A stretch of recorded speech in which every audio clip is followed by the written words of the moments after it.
Well, good afternoon, good afternoon, good afternoon. Hope all of you are doing well. And as always, we welcome you to Dialed In. I'm Tom Brenneman, joined from Bloomington, Indiana, on the campus of Indiana University, Luke Brenneman. Luke, good afternoon. Big Thursday Good around afternoon. How are you, Bloomington. Dad?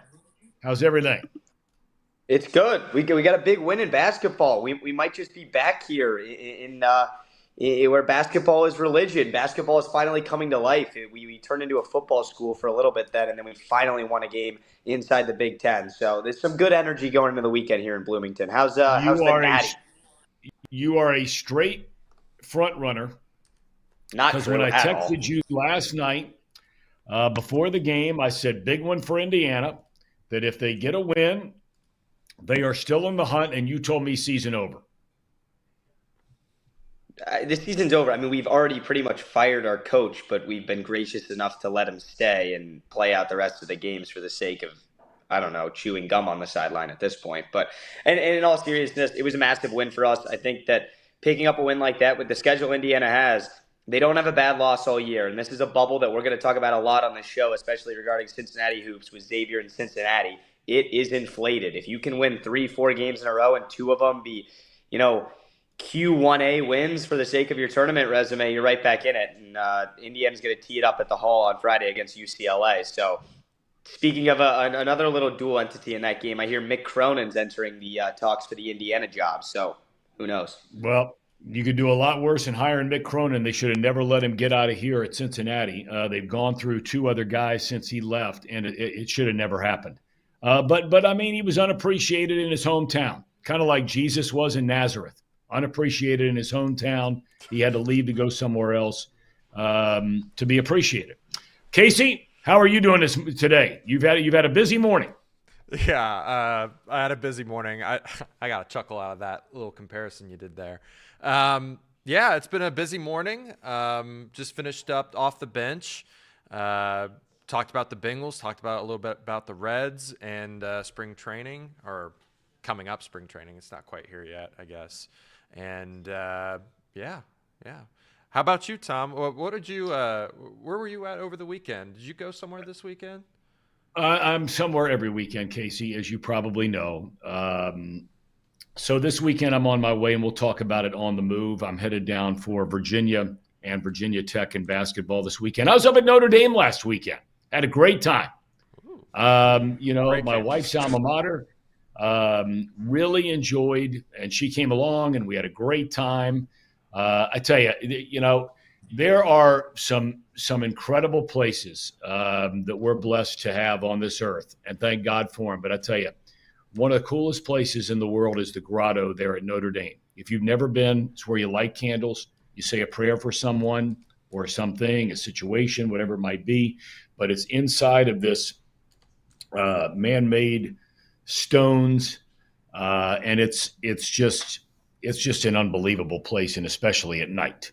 But anyway, we can get into that a little bit later on. Our show is presented by UDF and Encore Technologies. We come your way twice a week. Now, Mondays we're still trying to work on because it doesn't work in Luke's schedule.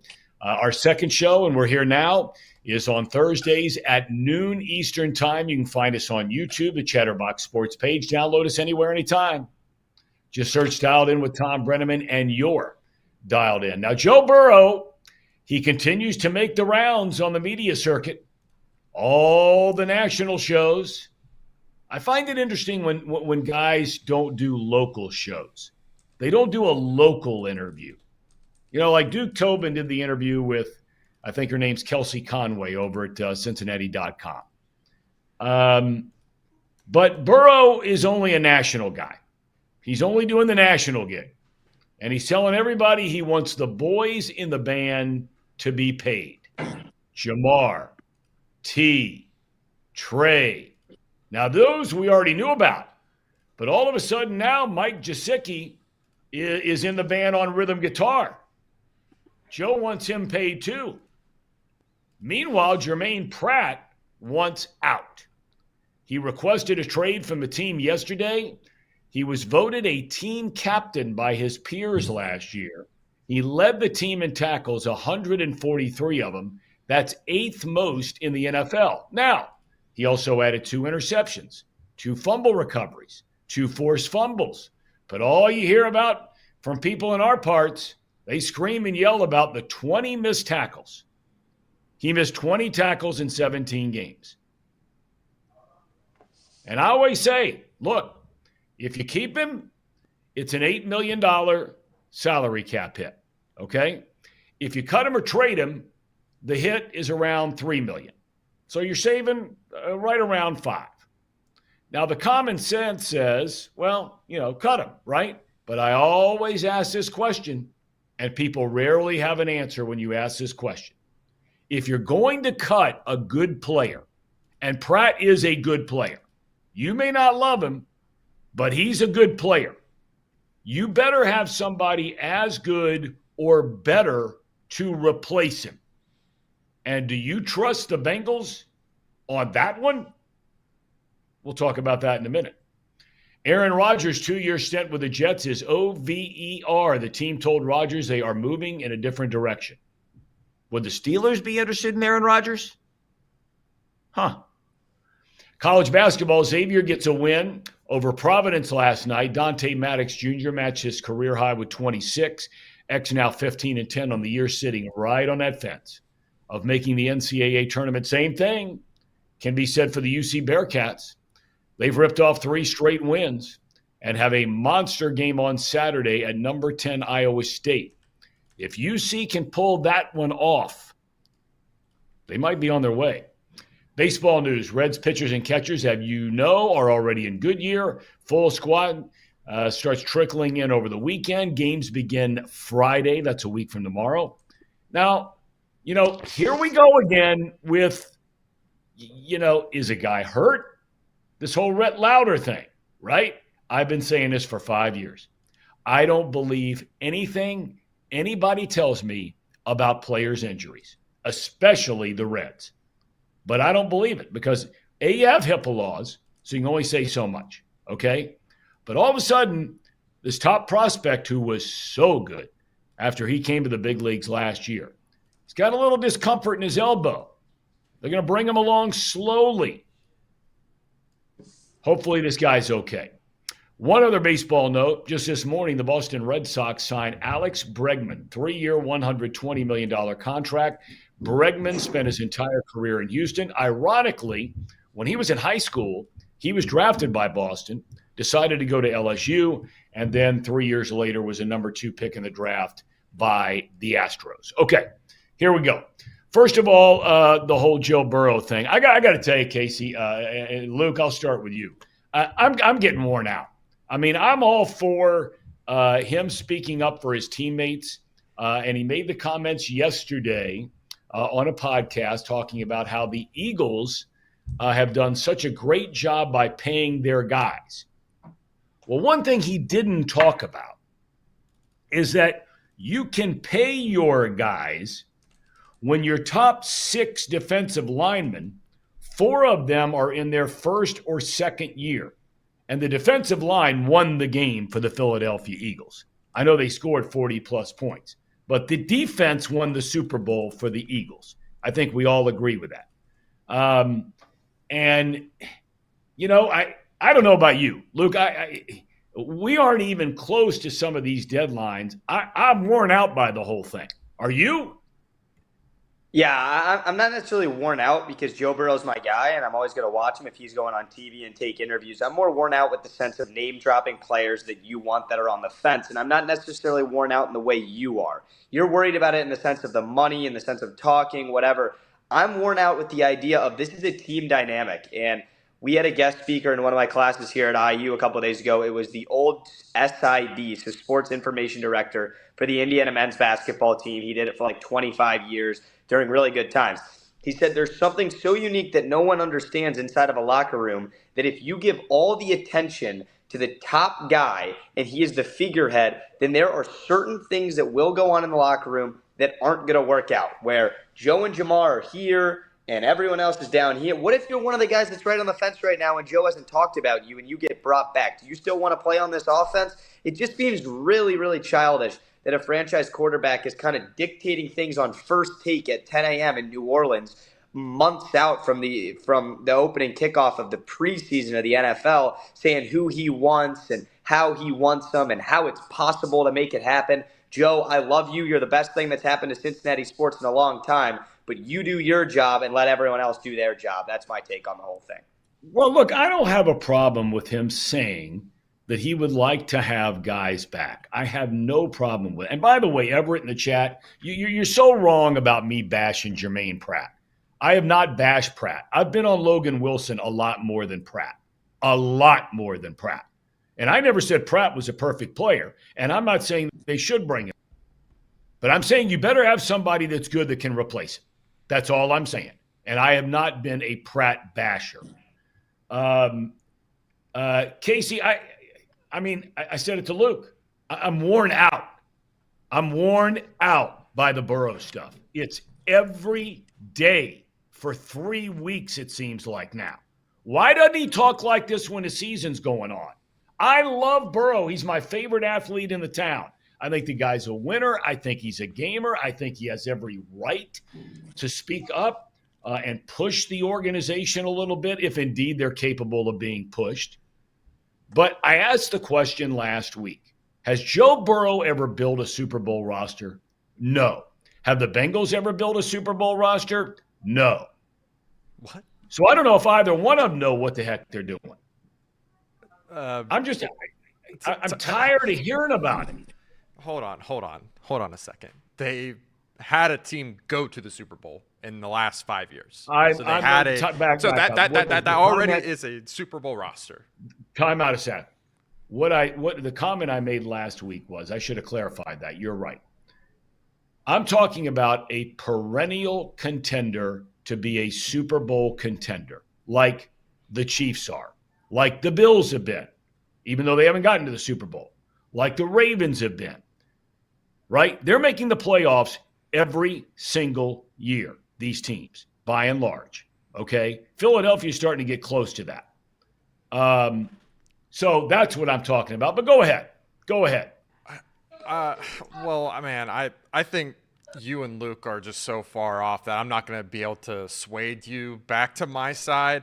I'm not tired of Joe. I'm tired of this front office. The whole point of Joe Burrow getting on all these shows saying the same thing over and over and over again is to drill home the point that it is possible. You guys can become aggressive, stop sitting on your hands, stop being risk adverse, sign guys to extensions just like the rest of the league does, just like the Philadelphia Eagles do, and put together a Super Bowl roster. Because at the end of the day, Tom, they're paying 2 receivers, 3 offensive linemen, a tight end, a quarterback, a running back, all at the top 3 of their positions at the end of the day.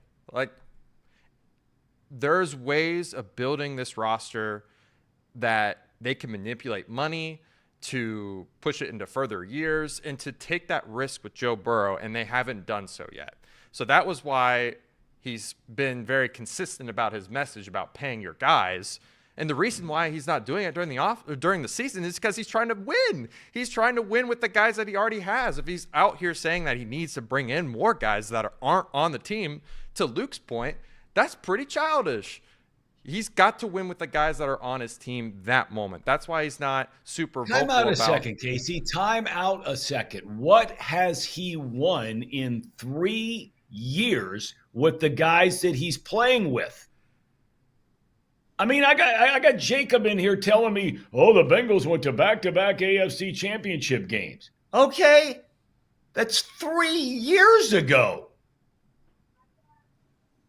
Big deal. That is old news. The last 2 years, they have not made the playoffs. So telling me about he wants these guys that he's been playing with, and I'm not suggesting for a second those guys have not been good players. They've been great players. But, I mean, come on. They've not been to the playoffs in 3 years. And we're going to bring back everybody that's already been here? Tom, you're acting like You're acting like he's asking for a bunch of nobodies like Aaron Rodgers. Like he's asking to bring back Randall Cobb or I'm Donald not Driver. talking But about he's bringing back asking nobodies, he's Casey. asking I'm to bring talking back the about best receiver in all of football, the leading sack. Like I don't. who's 31 years old, who's 31 years old, Yeah. and you're going to give him a contract extension till he's what, 34, 35? Well, You're going to pay yes. him for what he did last year, next year? I mean, look, I know I just said that they were great players. I said that. But I also said that you had those great players and your team didn't go anywhere. So maybe you should think about, okay, maybe 2 of them we'll keep, 2 of them we won't. Okay? And then we use that money on the 2 that we won't to go get better in glaring. If anybody watched that Super Bowl, are you kidding me? How far the Bengals are away from playing with Philadelphia? As far as roster makeup is concerned, they have got absolute savages along the defensive line. If Trey Hendrickson doesn't get to the quarterback for the Bengals, there's not another soul that can even lay their bodies on the ground and go 2 or 3 times the length of their bodies. That's still how far away they are from getting to the quarterback. Mahomes couldn't even turn around in that game. I don't know. Listen, if Bengal fans want to bring back all the old fan favorites, bring them all back. Give Hendrickson 3 more years. Give T $1 gazillion. Give Chase $1 gazillion. Give Gisecki a half $1 gazillion. If that's what Bengal fans want, knock yourself out. Knock yourself out, because you'll be watching the same tired stuff you watched this year, where they set an all-time record of scoring 30 or more points in a game, and the number of losses that they had where they scored 30 or more points in a game. So go ahead, Tom. Knock yourself out. Before we leave off this topic, I think I'm going to do this fan base a service. I am going to go ahead and build out this offseason, making the moves that I think the Bengals should make. And I'll put out all the info out there. I'll give you all the cap hits, the cash considerations, everything that you might need. And I will show you that it is capable, that it is possible to keep T, Jamar, extend Hendrickson, keep Gisecki, get a couple offensive linemen, and still add to the defense at the end of the day. And it's all possible if the Bengals stop becoming so risk adverse and become a modern day franchise giving out modern day contracts. I said it before. The Eagles have paid just about every single starter on the offensive line, and then they hit in the draft. That's the same exact model. That's the exact same model that the Bengals have tried to follow up to this point, and I think they should still continue to try to do that. They've been trying to hit on defense in the draft, and they've been paying their offensive players. That's the model that they should continue to strive for. And okay, but I just want to make sure, if you're going to do that, okay, because I've heard a lot of other people around town on these mock things and everything else talking about they can do all of those things. Okay, and they can sign all these guys and still have money to spend on their defense. I want to make sure you tell me the players they're going to cut, because you have to replace them too, which brings us to Pratt. I started the show by saying, okay, people out there may not like Pratt. He missed some big tackles this year. There's no doubt about it. But he also made 143 tackles. So, you're going to talk about getting rid of him, that's fine.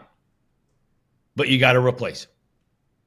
And I don't know, and I don't want it to make it sound like I'm only getting on Burrow's case here.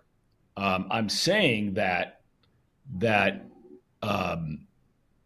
front office is to blame too. There's no question about that. And I mean, some of the draft picks, it's not only the draft picks, it's their lack of development of the draft picks. That's the problem. I think that probably coming out of college, and he might end up being a good kid. The Jackson kid, certainly Jenkins. Um, these guys were great, great, great college players. Now, they had injuries this year. In fact, they had significant injuries this year, both of them. So they're going to be in their second year next year. But now with a new defensive staff in there, let's see if those guys can develop. And all of a sudden, you have guys who make a big leap in their second year, much like these Eagles guys have, where they're in their first or second year. And so, maybe it's possible. I don't know. Luke, you have any final comment on this Bengals stuff before we move on? Yeah, well, it started with the argument of do we like the idea of Joe Burrow talking, and it's now evolved into what he's talking about. So, no, I don't love, because I don't hear Patrick Mahomes telling us that he wants to keep Tyreek Hill or Travis Kelce. Patrick Mahomes is a big boy. He can call the front office and tell them how he feels. So, everyone in the chat who's whining about Joe trying to go out there and negotiate and recruit, Joe Burrow is the franchise quarterback. He's the face of Cincinnati. He is the figurehead of Cincinnati sports and will be for the rest of his career. So you're crazy if you think that by going on First Take, that's the best way to negotiate with the stingy front office. Joe can call them up on the phone and talk to them about what he wants and doesn't want. So he doesn't have to do that. Let's get that out there first. With the idea of the roster, there's certainly the argument where if you're going to bring up, I'm out on Germaine Pratt, replace him, whatever. But the argument is let's go back to 3 years ago when we did go to the Super Bowl and when we were playing in AFC Championship games. Correct me if I'm wrong here, guys. Our wide receiver core was Jamar, who we drafted, T, who we drafted, Joe Mixon was running his brains off, who we drafted, and Joe Burrow, our franchise quarterback. And our defense was the more plug-and-play signee guys, Cheeto Awuzie. Yep. We had Sam Hubbard playing half-decent football that we drafted. We had guys like just filling roles that played big in certain situations, and those guys are now done. And we screwed up with Jesse Bates. We screwed up with Von Bell so bad that we tried to bring him back and then screwed up again with that whole thing. So if you're talking to me and we want to bring up the Super Bowl and that run, those were guys that are the same guys we're talking about now, but a way bigger price tag. So do we want to keep that offense and now put all the pressure on this front office to plug defensive holes? That's just going to come down to talent and roster development. I like your point about the idea of we're drafting guys, and if they don't work out in their first 1 to 2 years, we're like, whoosh, like you have no hope. You're not getting any better. I don't know what they're practicing if you're not a first or second stringer on this team, because nobody's coming out of and blossoming out of nowhere, especially on the defensive end. So getting rid of the captain and the guy who goes on Twitter 15 minutes after every game and posts, we gonna win the next one. We got the next one. We got this, blood, or whatever he was tweeting all year when we weren't even sniffing the postseason. Yeah, no, Pratt, we'll see you. But for the sake of signing everyone, it's certainly possible. But there needs to be a plan in place of the idea of what we're going to do with this defense. Let's not just sign these guys because we're all Joe Burrow's buddies and we want to have the best offense in the world. All right, Casey, any final part you'd like to add to this before we move on here? We spent almost 27 minutes on this talk about Joe Burrow and the Bengals. Yeah, I mean, I feel like we always give about 30 minutes to the Bengals when we do our shows. We get super passionate about it. Listen, at the end of the day, I'm a Joe Burrow fan, so I understand my orange-colored glasses here or my Joe Burrow glasses here. But what he's asking for isn't, like, crazy to me. It's wanting to fundamentally change how the organization operates to modernize it. And I just don't think that's a crazy ask. But I understand if. Okay, let me ask you this, Casey. Let me ask you this, because I think you make a great point. I think you make a great point, but let me ask you this: why does he have to do it publicly? Well, I mean, I think if you look at the past and you look at past quarterback situations where maybe they weren't so public, and then it got super public by the time Palmer decided to retire, it was too late by then.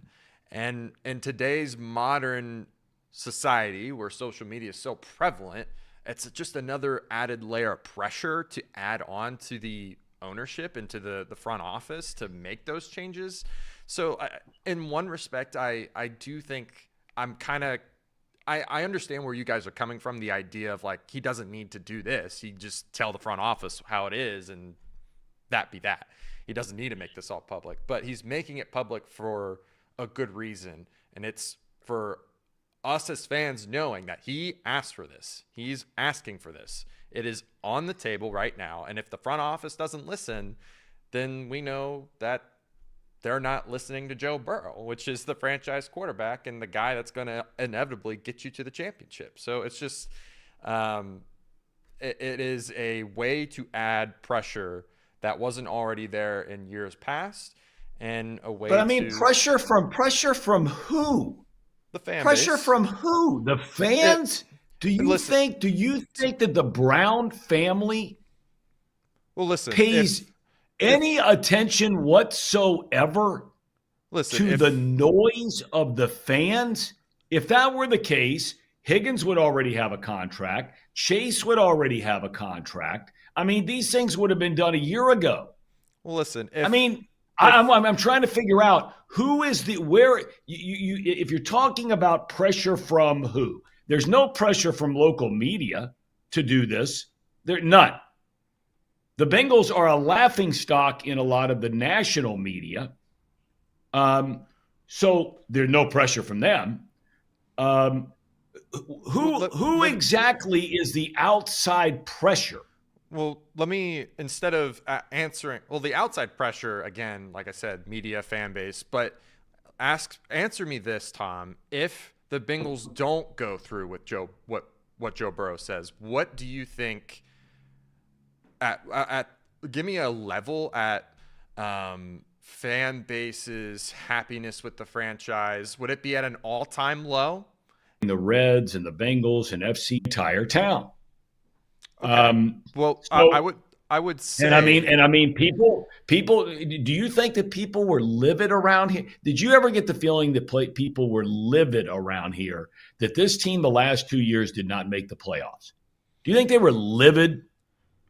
No, but that's why I'm asking, if they don't listen to Joe Burrow and they let these players walk, or they don't get any sort of value out of them, will it get to that low point that we saw in that Palmer era? And that was a very low point in Bengals history.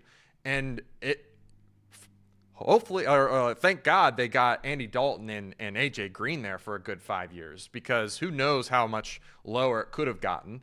And on top of that, the perspective of, you're not going to listen to your franchise quarterback, you're not going to listen to the fans or national media, and you have a contract with the city coming up. I don't know, Tom. It's just like, it would be terrible timing for them not to listen to Joe, for them to have another down year. Like, let's just put it in perspective. It's one thing if they don't listen and they end up being successful. Okay, well, we should have given them credit. But if they don't listen and they're not successful, let's say they miss the playoffs again, or they look worse without those guys, it's not going to be pretty. It's not going to be pretty. I, from my Bengals perspective, and you know how much of a diehard I am, it would shake me to the core where I might not be a Bengals fan. I might have to go wherever Joe Burrow ends up going, because he's not staying long in Cincinnati if you don't listen to him. So that's where I'm at on the situation. Casey, if the Bengals re-sign this entire offense and we score 35 points a game, we break all kinds of records in passing yards, and we still have Sam Hubbard, my high school defensive end, and my buddy who fills in on defensive tackle in our flag football game now and then, and we still lose every single high-scoring game, and we still lose every single shootout, and our defense is still historically bad, and we're still ripping our ears out trying to watch this defense get one stop when we need them to and miss the playoffs, but our Dolce & Gabbana quarterback has all of his buddies and boys on the offense, and we still miss the postseason. What are we talking about on the show this time next season? Well, that's the point, Luke, is that doesn't have to happen. They can become the Eagles if they want to. All they have to do is become a modern-day franchise and give out modern-day contracts. Start really pushing for a championship in the next 3 years. Literally go all in. That's all you got to do. And if they fair. They choose not to do that, right? They've done that where they've been like, we don't want to risk our future. No, you got to stop with that. You look at this Eagles team in the next 3 years, they're screwed in terms of cap space, but they got a championship out of it, and they're probably going to compete for the next 2 or 3 years. And they're not going to be able to keep any of those defensive players if they keep all those offensive players on that team. But you know what? They were able to have this window because they were able to push out all this money into the future, and they were able to hit on the draft. And that's all I'm really asking for is give Joe Burrow this window. Give him this window to go all in and try to win a championship. Because right now you're just dragging along, kind of going halfway in, halfway out, and you see where it gets you. It gets you 9-8, 10-7. That's not good enough. I need my franchise to be as good as it possibly can be year in, year out. And I understand what the consequences are at the end of the day, but you see what it can also bring you. It can bring you a championship. Okay. So, all right. Okay. Alex Unser-Bauman, I don't know what you're on, but you're saying the Brenneman boys got to be on the Browns payroll with this thought process.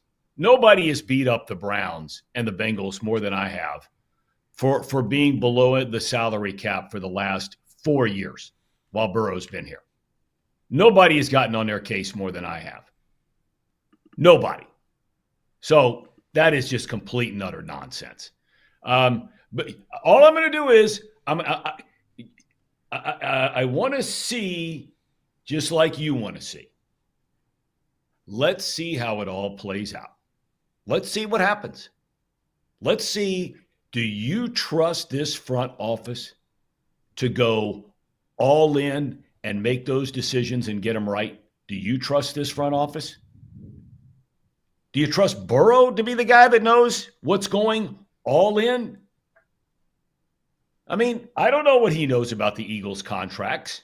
I have no idea what he knows. Maybe he knows every single thing about it. Maybe he spends his free time reading about the Philadelphia Eagles salary cap. I don't know.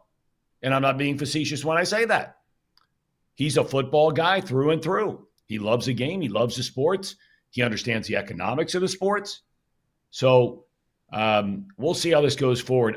The whole point of this is people want to keep certain guys and run other guys off, which is fine. But always remember, when you're talking about guys that are going to be cut casualties on this team, do you trust who they're going to replace them with? And somebody has to take their place.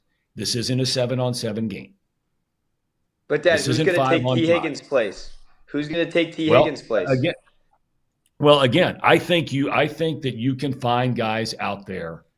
I think that you can find guys out there that could do from a production standpoint. Because if we step back for a second and really look at T. Higgins' numbers over the last 3 years, he's not in the top 20 in the NFL in receptions and receiving yards. He's not. Go look it up. So I think you can find guys that are going to play 15 or 17 games for you. That in a Joe Burrow-led offense with any kind of protection, I think you're going to find guys that are going to be able to catch 70 to 75 balls in this offense for close to 1,000 yards. I don't think that's crazy. I believe there are a lot of those guys out there. I actually agree with that. And by the way, T. Higgins is nowhere close to those numbers in the last 2 years. Nowhere close. So don't tell me there aren't guys out there that can't replace that production that the team has gotten the last couple of years. Yeah, I think that that's certainly an argument that we haven't brought up, that there are double-digit touchdown guys, north of 50 receptions, 100 catches guys in the NFL out there that are on each and every team, and there's not that many guys in the NFL that can get to the passer. So if we're going to say we have to fill holes on the defense and we have to replace Sam Hubbard, well, Sam Hubbard wasn't even a starter caliber in the NFL anyway. So who are we going to find to replace him that's better than him? And somehow, if they're worse than him, it's even more catastrophic than it was last season. So that's another argument in this whole thing. We can move on now, but it's kind of funny because now you look at it that way. T. Higgins is different because he's kind of a freak of nature with his size and length, and he's shown that, especially in big games for the Bengals. But for the sake of receivers and the market that they're in, there are a lot of wide receiver twos out there that'll take money. I don't know how many elite pass rushers you could have, and the money that T. Higgins would get paid, you could go get whoever you want in that category. Well, there's no doubt about that. Okay, let's shift gears over here real quick. The Aaron Rodgers thing is not a surprise. And you know what? I know there are a lot of people that don't like Rodgers, but I mean, he's been a phenomenal player. He's a Hall of Fame player. Troy Aikman thinks that he's one of the top 2 or 3 quarterbacks of all time. I don't know if I'd buy into that or not, but he's had a phenomenal career. What's next for him? I wonder if, the Steelers are flirting around with what to do with their offense. I wonder, would they consider bringing in Rodgers? That was the first team that came to mind for me as far as a team that would be a contending team that might need a quarterback. Because most of the contending teams, let's be honest about it, most of the contending teams, if not all of the contending teams, already have a quarterback that they like and they want to keep around. All right, let's get to college basketball, and then we'll finish up with the Reds. UC and X, basically, they're sitting in the same boat right now. UC's 15-9. I think X is 14-10 or 15-10. They each have 6 or 7 games, depending on which team you're talking about, left. X will have more home games. They've played 5 of their last 7 on the road, and they've come out of this whole thing at 4-3 during that stretch. Right now, if you were to buy or sell, and there's still a lot of basketball left, but if you were to buy or sell, Luke, I'll start with you. I'll ask you first of all, buy or sell Xavier makes the NCAA tournament? I'm buying it. They have a hell of a coach, and he keeps proving it night in and night out. This team is just doing what it takes to win, to make the NCAA tournament. You pick up your 2 marquee wins. You got those wins. The biggest marquee of them all is on the road at Marquette. That's a nuts win. So you have the resume, the top of it there. And the biggest thing about holding on to a tournament when you play in a conference like the Big East, because you are going to get big wins. That time will come, and it came with X with a couple of them in the middle of their schedule. Now, you just got to hold on. Don't lose the games that you shouldn't lose. And right now, they're actually winning the games that are kind of 50-50. The win last night on the road at Providence is a huge win, a massive win. One of the hardest places to play in the country. You're hanging in there with St. John's. You got the UConn win at home. I know it's not the same UConn team that's won back-to-back titles. You split with Nova, but you won the one at home. That's kind of the recipe of what it takes to make the NCAA tournament. Just don't have those bad losses and pick up the staying the course wins. And if you look at Xavier's schedule, they might not lose the rest of the way. Okay. Casey, buy or sell, X makes a tournament? Yeah, I look at their schedule, and I'm going to cheat a little bit and just say if they beat Creighton, that they are a shoo-in. I think I look at that schedule. I think they can beat DePaul, especially at home. They especially can beat Butler. The Seton Hall game, that could be an interesting one, but I expect them to win that. Like I said, if they beat Creighton at home, at Xavier, that's a big deal. I think that they will have a good chance of making it in. I think that puts them I'm just looking here at the table. I'm thinking that probably puts them somewhere at 5 in the Big East standings. I think that's probably borderline in the tournament. Yeah. So, yeah. If they win 5 of 6, they should drill. no doubt Same be with in. you, Casey. You're supposed to do the same thing with you, Casey, on UC. They've got a big game this weekend against Iowa State on the road. They also play Houston on the road before the season is over. They've got Oklahoma State on the road, and then they've got some winnable games at home. Although not, it's no pushover the TCUs of the world and some of those teams. All right, Casey, buy or sell? UC makes a tournament. You buying or selling? I think I'm gonna have to sell this one. I just think that the Big 12 is just so hard. I know that they've been playing really well the last 3 games. I don't see where they win more than another 3, maybe 4, and that's just not enough, I don't think. There's a chance, like if they get hot in their Big 12 tournament, but even that's really tough of an ask to see that happen. So I'm going to say no. I don't think that they're going to make it to the tournament. Okay. Luke? Unlike Xavier, where they have 6 winnable games left and their hardest one's a 24th team in the country and you get them at home, I mean, Cincinnati's playing two top 10 teams in the nation on the road that Yep. simply don't lose at home. So, for the sake of their resume so far this year, you have to win one of them. And like you said, I mean, I don't really see Cincinnati on February 25th necessarily saying the Baylor Bears are a walkover. I don't think so. I don't think Yep. Scott Drew team is ever a walkover. They're kind of in the same boat that the Cats are in right now, where they need these types of wins. K-State, we Yep. already lost to them, and they're the hottest team in the freaking country right now. So we'll see what they look like the first week of March.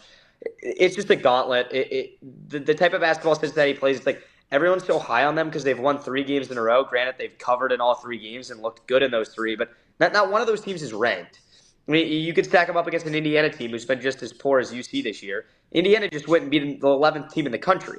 That's a win. That's a win. Xavier beat when Xavier beat Marquette. That's a win. Is BYU at home a win? Is beating Utah and running up the score from 4-10 in the final seconds a massive win? I mean, I'm reading headlines saying the Cats are back. I mean, the dodgeball tournament's a cute narrative, but they still don't have a big win. Now go win at 4 o'clock on Saturday afternoon, and everyone's freaking out then. I'll talk to you guys then next week about UC, but because it's in their hands. If they want to go pick up marquee top 10 wins on the road, then yeah, you can play your way to the tournament. But let's not get overexcited here. Xavier is staying the course like a tournament team. Cincinnati's won 3 in a row against mid-tier teams. Okay. I mean, there was an interesting breakdown, and maybe we'll put it up as we get closer to the tournament. But there was a very interesting breakdown about basically all the teams, 8 or 9 teams that are all sitting in that, that fence thing. Indiana being one, Xavier being one, Cincinnati being one. There are others in there. But, really when you look at the quad 1 and quad 2 wins for almost all of those teams across the board, they're basically exactly the same. They have 1 or 2 quad 1 wins. They have 1, maybe 2 quad 2 wins.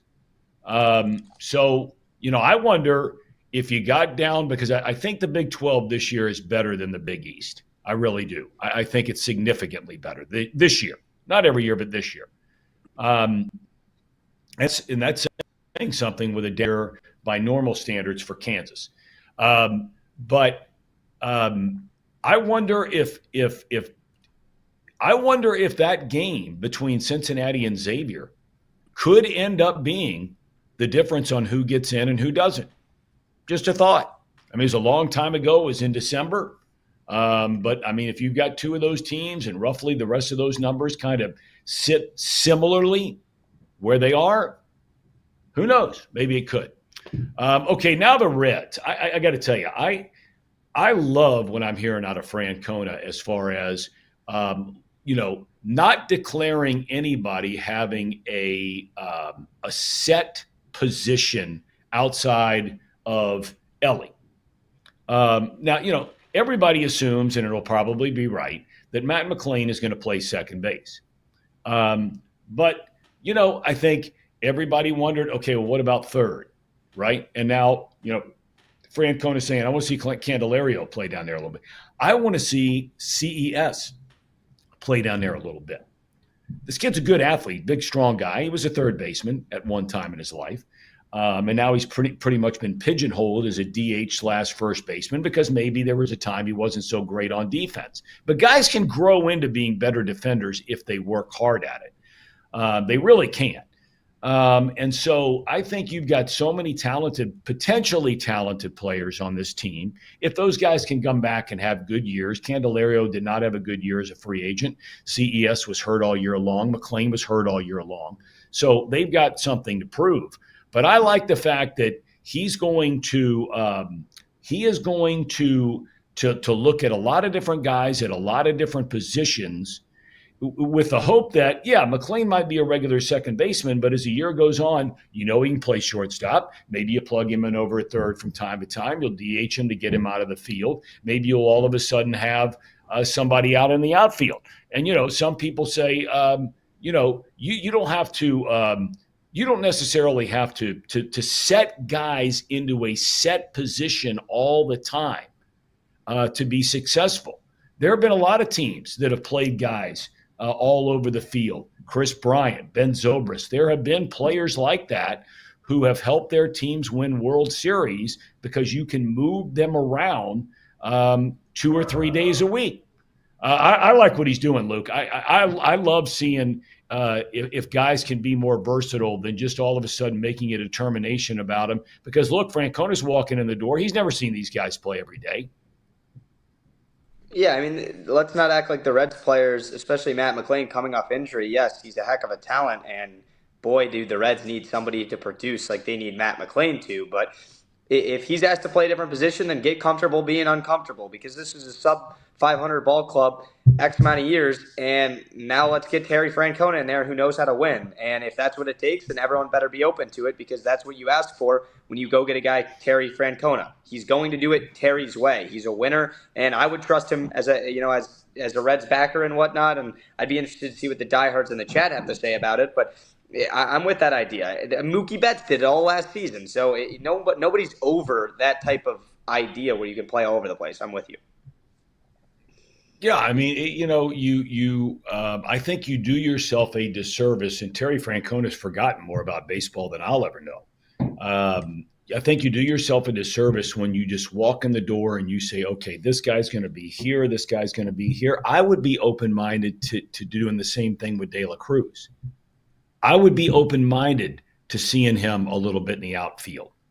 That if he could give me 1 day a week or 2 days a week out there, because as you start to go through your season, maybe you find out that,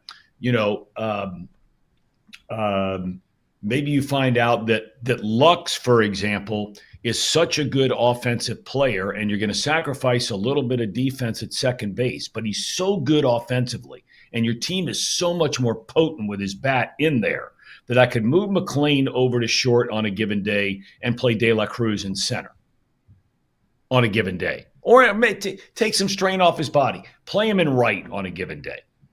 I think that's good baseball sense. I think we saw Joe Madden do a lot of this when he was in Tampa, and then when he came to the Cubs. I think we've seen some other guys do it in recent years, and so I don't mind it at all. I do get a little worried about this the Louder thing. And I sure hope I'm wrong, because, man, that kid was electric when he came up to the big leagues last year, and he looks like he's got a chance to be a bona fide stud. But, when all of a sudden you go through the entire offseason and you're building up your conditioning and building up your strength and you're starting to throw and all those kinds of things, and now all of a sudden I got a tender elbow. Luke, I get worried about that stuff. I don't know. The baseball injury situations always fascinate me, what they're better at keeping.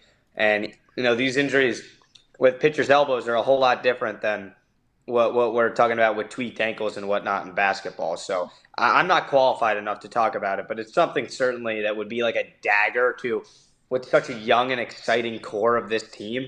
And I think no one's really talking about Louder right now, because Ellie De La Cruz is going to take all the spotlight. Top 100 player in the MLB, came out a couple weeks ago.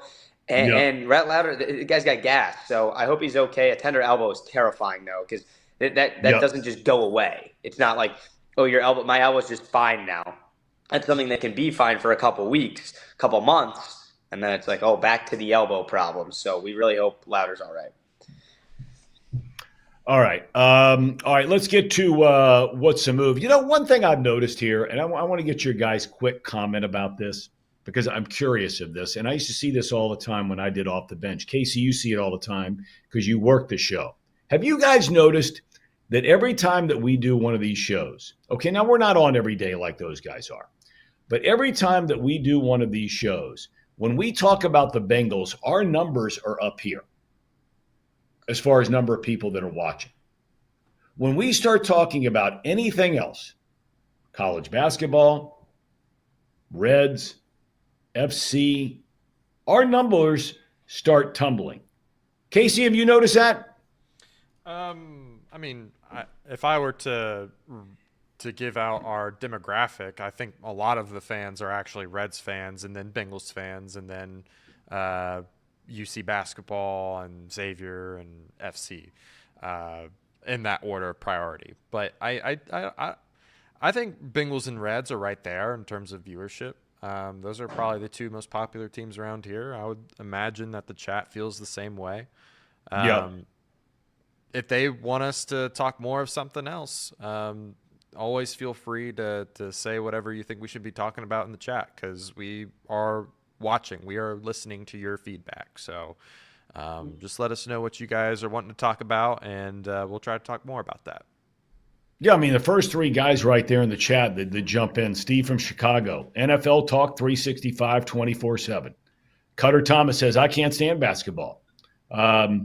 Mark Fetter says, Ohio State, not so much. Mouse Cop, laugh out loud. I don't know what we're laughing out loud about. But, Luke, you have any thoughts on that? No, I mean, I think the whole thing is that football is always king. Football is always the big guy. Where I think some of these headlines are a little more relevant than talking about spring training headlines.